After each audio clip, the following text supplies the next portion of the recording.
వచ్చేది నష్టమే. దేవుడు చెప్పింది, సేవకుడు చెప్పింది ఎవరైతే చేస్తారు, కులానికి భయపడో, లోకానికి భయపడో, ప్రజలకు భయపడో, బంధువులకు భయపడో, ఇంటోళ్ళకు భయపడో నువ్వు జీవిస్తే దేవుడు చెప్పింది చేయలేవు. దేవుడు చెప్పింది చేయకపోతే దేవుడి రాజ్యానికి వారసుడము కావు. తీర్మానం చేసుకో. నువ్వు తీర్మానం చేసుకో. దేవుడి ప్రజలారా, పరిశుద్ధ గ్రంథం చూస్తే కర్ణాలు సునేమిరాలు ఎవరికి భయపడలేదు. ఎవరికి? దేవునికి మాత్రం భయపడింది. సేవకుని ఇంట్లో చేర్చుకుంది. వీళ్ళు లోతు భార్య, లోతు దేనికి లోపడలేదు, భయపడలేదు. సేవకులు ఇంట్లో చేర్చుకున్నారు. మా త్యాగం చూడండి.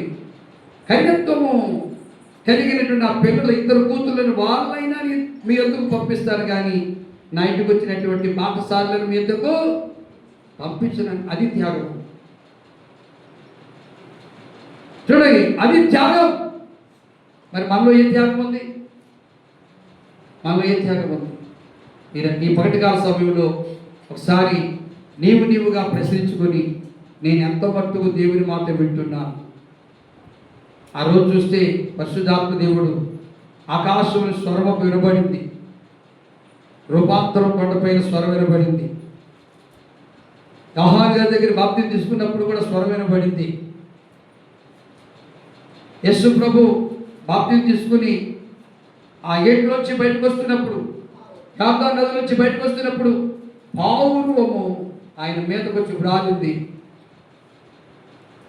ఆకాశం స్వరం వినబడింది, ఈయన నా ప్రియమైన కుమారుడు, ఈయన యందు నేను ఆనందించుతున్నాను, ఈయన మాట మీరు వినండి. అక్కడ త్రిత్వం ఏకమై తండ్రి స్వరమెత్తి మాట్లాడాడు, కుమారుడు శరీరానుసారంగా ఉన్నాడు, పరిశుద్ధాత్ముడు పావురు వలె ఆయన. ఆ రూపాంతర కొండ పైన కూడా దేవుడి ప్రజలరా, అక్కడ కూడా ఒక స్వరం వచ్చింది, ఈయన నా ప్రియమైన కుమారుడు, ఈయన మాట వినండి. మరి ఎవరు మాట పెడతారు? దేవుడు మాట పెడతారా? దేవుడి మాటకు లోపడతారా?